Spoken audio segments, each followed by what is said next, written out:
ഏറ്റവും ഭാഗ്യവാനായ പിതാവ് ആരാണെന്നറിയോ?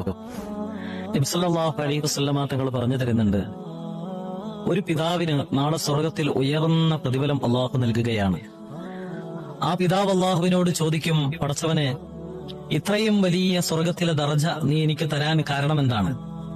കാരണം ദുനിയാവിലെ ജീവിതത്തിൽ ഇത്രയും വലിയ സ്വർഗീയ അനുഭൂതികൾ ആസ്വദിക്കാൻ വേണ്ടിയുള്ള ഇബാദത്തുകൾ ഞാൻ ചെയ്തിട്ടില്ല. പിന്നെ എന്ത് കാരണത്താലാണ് ഇത്രയും വലിയ പദവി നീ എനിക്ക് തന്നത്?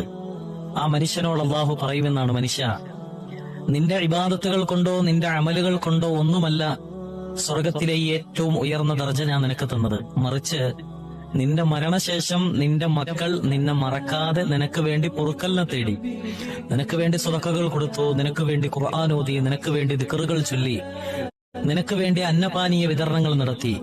അതാണ് സ്വർഗത്തിലെ ഇത്രയും വലിയ അവസ്ഥയിലേക്ക് നിന്നെ എത്തിക്കാൻ കാരണമായത് എന്ന് ആ പിതാവിനോട് അള്ളാഹു പറയുമെന്ന് നബിയുനാ റസൂലുള്ളാഹി. ഈ പിതാവിനെക്കാളും വലിയ ഭാഗ്യവാൻ വേറെ